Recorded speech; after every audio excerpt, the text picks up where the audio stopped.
সম্পূর্ণ ভিডিও না টেনে দেখুন, তবে কিছু শিখতে জানতে এবং বুঝতে পারবেন। টেনে টেনে দেখলে না দেখাই ভালো, স্কিপ করে চলে যান। ফরেক্স ঝুঁকিপূর্ণ ব্যবসা এবং সবার জন্য ফরেক্স নয়। আসসালামু আলাইকুম, কি অবস্থা সবার? আশা করি সবাই ভালো আছেন। তো আমি গোল্ড চার্টে আছি। গতকালকে আমরা গোল্ডে একটা বাই নিছিলাম, সেখান থেকে আমরা একটা ভালো প্রফিট জেনারেট করছি শর্টে, এবং আমরা ইউরো ইউএসডিতেও বাই ছিলাম, সেখান থেকেও একটা ভালো প্রফিট নিয়েছিলাম। পরবর্তীতে আবার মার্কেট নিচে নামার পর আবার রি এন্ট্রি করার পর সেখান থেকেও আমরা একটা বাই নিয়ে আজকে সকালে ক্লোজ করে একটা ভালো প্রফিট নিয়ে নিছি। তো গোল্ড নিয়ে কথা বলবো। গোল্ড নিয়ে কথা বলার আগে যে জিনিসটা দেখবেন, গোল্ড একটা কিন্তু নির্দিষ্ট জোনের মধ্যে ঘোরাঘুরি করতেছে, যে জিনিসটা আমি আগের সপ্তাহে আপনাদের বলছি। বাট এই সপ্তাহে অনেক বড় বড় নিউজ আছে। এই নিউজের পরিপ্রেক্ষিতে মার্কেট এই যে জোনগুলো আছে সেই জোনগুলো ভেঙে ফেলার মতন সক্ষমতা রাখে। আমরা যদি খেয়াল করি তাহলে দেখব যে উপরের যে একটা জায়গা আছে, আমি উপরে দেখেন একটা স্ট্রং রেসিস্ট্যান্স জোন হিসাবে আখ্যায়িত করছি, সেটা হচ্ছে 1984 এই লেভেলটা 198400। ওকে, এবং নিচে স্ট্রং সাপোর্ট জোন একটু হিসাব করছি, সেটা হচ্ছে 1936। বাট 1936 থেকেও একটু নিচের দিকে যদি আমরা যাই তাহলে 1920.50 এটাই হচ্ছে স্ট্রং জোন, কারণ এই লেভেল থেকেও স্পাইক করার একটা সম্ভাবনা আছে। সো বড় চার্টে দেখে শর্ট টাইমে আপনি প্রফিট নিতে পারেন, বাট এই সপ্তাহের যে নিউজগুলো আছে সেগুলো কিন্তু একটু তারতম্য হবে এবং বড় ধরনের একটা পরিবর্তন আসতে পারে মার্কেটে। সেই ক্ষেত্রে আমরা যদি ফান্ডামেন্টাল নিউজগুলো ঘাটাঘাটি করি বা ফান্ডামেন্টাল নিউজের অনুযায়ী বলতে হয়, তাহলে ইউএসডি উইক হওয়ার পসিবিলিটি আছে। যেহেতু গোল্ড চার্টে ইউএসডি যদি উইক হয় তাহলে আমরা এটাকে বাই টার্নে পেতে পারি। আর বাই টার্নে পেতে গেলে এখন যে অবস্থানে আছে দেখেন, এখানে একটা হলুদ লাইন দেওয়া আছে, এখান থেকেও মার্কেট আমরা আপের দিকে পেতে পারি।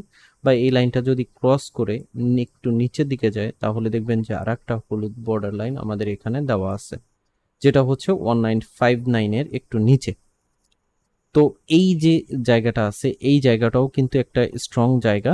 এই জায়গাটা যদি ভেঙে যায় তাহলে মার্কেটকে আমরা সেই আগের একটা অবস্থানে 1948 পজিশন বা 1946 অবস্থানে পেয়ে যেতে পারি যদি নিচের দিকে যায়। কারণ সন্ধ্যায় যাওয়ার আগ পর্যন্ত ইউএসডি স্ট্রং হওয়ার একটা পসিবিলিটি আছে, এবং একটু পরে কিন্তু জেবিবি রিলেটেড নিউজ আছে, তো সেটার উপরেও কিন্তু একটা ইফেক্ট পড়বে। সো সেই হিসাবে যদি আমরা ধরি তাহলে আমরা যদি এখান থেকে বাই নিয়েও থাকি, আমাদের এসএল পজিশনটা হবে হচ্ছে একেবারে 192050 এই পজিশনে, এবং আমরা যদি উপরের দিকের আমাদের যে স্ট্রং রেসিস্ট্যান্সের জোনটা ধরা হয় সেটা হচ্ছে 1986.57 এই এরিয়াটা আপনি ধরে রাখতে পারেন। যদি এই এরিয়াটা ভেঙে যায় আর একটু যদি নিচে নামো 1985 বা 84.84 এই এরিয়াটা ভেঙে যায় তাহলে মার্কেট উপরে আরও চলে যাবে। জিনিসটা বোঝার চেষ্টা করেন। আর নিচের এই সাপোর্ট জোন যদি ভেঙে যায় তাহলে মার্কেট আরও নিচের অবস্থানে চলে যাবে, এবং তখন এইটাকে রেসিস্ট্যান্স হিসাবে কাউন্ট হয়ে যাবে। আর এটা যদি ভেঙে যায়, এটা ভেঙে যদি মার্কেট উপরের দিকে যায় তাহলে এটা সাপোর্ট হিসাবে তখন কাউন্ট হবে। তো এই দুইটার পরিপ্রেক্ষিতে যদি আমরা দেখি, মার্কেট একেবারে সেন্টার পজিশনে অবস্থান করতেছে। সেই হিসাবে নিচের যদি আমরা পিপস কাউন্ট করি, যদিও এই পর্যন্ত স্ট্রং সাপোর্ট জোন পর্যন্ত মার্কেট আসতে পারে, সেটা হচ্ছে 1931 এই পজিশনে। তারপরে আমি একটু নিচে আরও ধরছি, সেটা হচ্ছে 1920 এই পজিশনে।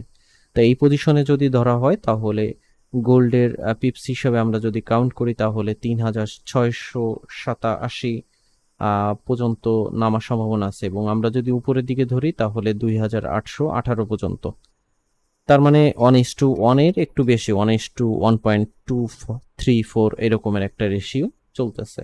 তো সেই হিসাবে যদি আপনারা এখান থেকে এন্ট্রিটা নেন বাই ট্রেন্ডের ক্ষেত্রে, তাহলে আমি মনে করি না যে একটা লস দিবে, আমাদের প্রফিট দেওয়ার পসিবিলিটি রাখতে পারে যদি ইউএসডি উইক হয়। সেই ক্ষেত্রে আপনারা শর্ট টাইমে চাইলে আপনারা এখান থেকে প্রফিট কাউন্ট করে নিতে পারেন, এবং লং টাইমে আপনারা প্রফিট নিয়ে নিতে পারেন যদি এই স্টপ লস এবং টেক প্রফিট আপনারা ধরে রাখেন। তো আমি যদি এখান থেকে বাই এন্ট্রি হিসাবে নিই, ফার্স্ট এন্ট্রি আমি এখানে ধরলাম।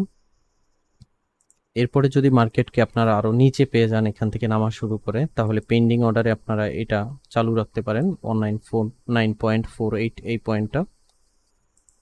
এরপরে যদি আরও মার্কেটকে আপনারা নিচে পান তাহলে এই অবস্থানে আপনারা আর একটা এন্ট্রি নিয়ে নিতে পারেন 1940,330-তে। আমি কিন্তু এখানে 3টা পজিশন দিচ্ছি, এই দুইটা পেন্ডিং অর্ডারে আপনারা বাই রাখতে পারেন। আর এইটা চলমান, এখন বর্তমানে প্রেজেন্ট, এইখান থেকে আপনারা এন্ট্রি নিতে পারেন বাই। ওকে, ইউটা ঠিক মতন হয় নাই। সেই ক্ষেত্রে আমাদের এসএল পজিশন থাকবে হচ্ছে 192050 এই পজিশনটা। তো আমাদের পেন্ডিং অর্ডারে হচ্ছে 1949.48 first pending order, second pending order হচ্ছে 1940.33 বাইয়ের ক্ষেত্রে, এবং আমাদের চলমান এন্ট্রি হচ্ছে 195969। এই ক্ষেত্রে আমাদের টিপির পজিশনটা আমরা লং টাইমে যদি নিতে চাই তাহলে 1980 এই পজিশনটা ভালো হবে।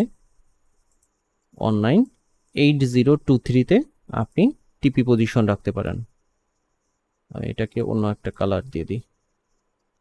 তো এটাকে যদি আপনি টিপি পজিশন ধরে নেন 1980.02, এটাকে আপনি টিপি পজিশন রাখলেন লং টাইমের ক্ষেত্রে। আপনি যদি শর্ট টাইমে মনে করতেছেন যে না আমি শর্ট টাইমে প্রফিট নিয়ে বের হয়ে আসবো, ব্যালেন্স কম, সেই ক্ষেত্রে আপনাদের টিপি পজিশন 1966.72, এবং আরেকটু উপরের দিকে যদি ধরি তাহলে 1972.89 এখানে রাখাটা উচিত হবে। তো এখানে এই যে দুইটা পজিশন আমি দিলাম, এই দুইটা পজিশন হচ্ছে শর্ট টাইমে প্রফিট বুক করার জন্য, আর লং টাইমে প্রফিট বুকের জন্য হচ্ছে 1980.02, এটা হচ্ছে লং টাইমের ক্ষেত্রে। আমাদের মার্কেট যদি 1985.84 এই জোনটা ভেঙে যায় নিউজের পরে, তাহলে মার্কেটকে আমরা আরো উপর অবস্থানে পেয়ে যেতে পারি। সেই ক্ষেত্রে যদি আপনারা এখান থেকে এন্ট্রিটা নেন, এই এন্ট্রি যদি দেখেন যে মার্কেট উপরের দিকে উঠে গেছে, তখন আপনাদের এই যে এসএল এর যে পজিশনটা আছে, এই পজিশনটাকে আপনারা টাইনা আপনাদের যে টিপির ফার্স্ট পজিশন আছে যেটা হচ্ছে 1966.72 এই পজিশনে দিয়ে দিতে পারেন।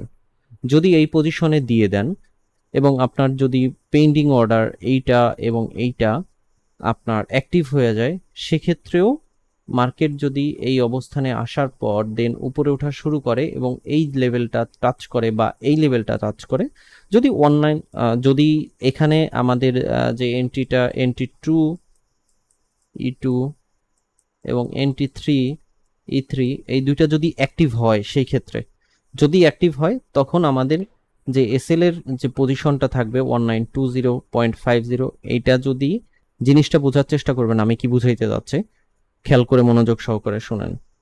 যদি এন্ট্রি 2 এবং এন্ট্রি 3 অ্যাক্টিভ হয়, আমাদের এসএল থাকবে 1920.50, বাট মার্কেট উপরে ওঠা শুরু করলে আমাদের যে ফার্স্ট এন্ট্রি পজিশন ছিল 1959.69, এই এসএল পজিশনটাকে আমরা টাইনা এখানে দিয়ে দিব। তাতে করে মার্কেট যদি উপরে যাওয়ার পরও এই লেভেল বা এই লেভেলে আসার পর ব্যাক করে বা স্পাইক করে, তাহলে আমাদের যে ফার্স্ট এন্ট্রির যে পজিশন আছে সেই পজিশনে এসে মার্কেট ক্লোজ হয়ে যাবে। এক্ষেত্রে আমরা যে এন্ট্রিগুলো নিব সেই এন্ট্রিগুলো লসে থাকতেছে না, আমাদের প্রফিটেই ক্লোজ হয়ে যাচ্ছে, কিন্তু অল্প প্রফিট দিচ্ছে। নাই মামার চাইতে কানা মামা ভালো। সো জিনিসটা হয়তো বা বুঝতে পারছেন। তা আমাদের যারা শর্টে এন্ট্রি নিতে যাচ্ছেন বাই সিগনালে থাকার পর, তারা এই দুইটা পজিশন ব্যবহার করতে পারেন। যদি আমাদের পেন্ডিং অর্ডারটা অ্যাক্টিভ হয় তাহলে এখান থেকে আমরা বাই নিয়ে এসএলটা আমরা এখানে ধরবো, এবং এই এসএলটা মার্কেট যদি এখান থেকে নামার পর এগুলো অ্যাক্টিভ হয়ে উপরের দিকে ওঠা শুরু করে, তখন আমরা আমাদের প্রথম এন্ট্রির যে পজিশন আছে সেই পজিশন থেকে আমরা প্রথম এন্ট্রিটাকে আমরা এসএল হিসাবে কাউন্ট করব, উপরে উঠায় নিয়ে আসব। আর এখান থেকে আমরা তখন টিপির পজিশন ধরবো হচ্ছে 1980.20। যদি দেখি মার্কেট এখান থেকে ক্রস করছে, সেই ক্ষেত্রে আমরা লং টাইমে আরো কিছুক্ষণ থাকতে পারি একটা ভালো প্রফিটের আশায়। তো আজকের দিনে আমার মনে হচ্ছে গোল্ড আপটার্ন নিতে পারে, তবে কিছুটা সাময়িক সময়ের জন্য মার্কেটকে আমরা নিচের অবস্থানে পেতে পারি। যদি নিচের অবস্থানে পাই, সেই ক্ষেত্রে আমরা বাই টার্নে থাকার চেষ্টা করব। এই পজিশন থেকে যদি আপনি মনে করেন যে না মার্কেটে ইউএসডি স্ট্রং হবে, আপনি সেলে থাকতে যাচ্ছেন, সেই হিসাবেও আমরা যদি কাউন্ট করি, আমাদের এখান থেকে সেল এন্ট্রি যদি আমরা নিয়ে থাকি, আমাদের এসএল পজিশন থাকবে হচ্ছে এইটা, এবং আপনি সেই হিসাবে টিপি 1 এইটাকে এবং টিপি 2 এইটাকে ধরে নিতে পারেন। আর যদি বাই পজিশনে থাকেন তাহলে আমাদের টিপি 1, টিপি 2 এবং টিপি 3 এই পজিশনটাকে ধরতে পারেন, এসএল এইটা ধরা। তো এই হচ্ছে মার্কেটের ছোটখাটো একটা অ্যানালাইসিস, আপনি আপনার অ্যানালাইসিসের সাথে মিলিয়ে নেবেন, কারণ এখানে লাভ লস থাকতেই পারে। So be careful. এই সপ্তাহের মধ্যে মার্কেটে অনেক ধরনের তারতম্য আপনারা দেখতে পারবেন, এবং এই সপ্তাহে যদি বড় পুঁজি থাকে তাহলে ভালো একটা ইনকাম জেনারেট করার পসিবিলিটি আছে। আর যাদের ছোট পুঁজি আছে তারা খুব সাবধানতার সহিত ট্রেড করাটাই বুদ্ধিমানের কাজ হবে। তো ভালো থাকবেন, সুস্থ থাকবেন, লাইক দিতে ভুলবেন না, শেয়ার করতে ভুলবেন না। দেখা হবে নেক্সট কোনো ভিডিওতে। আল্লাহ হাফিজ।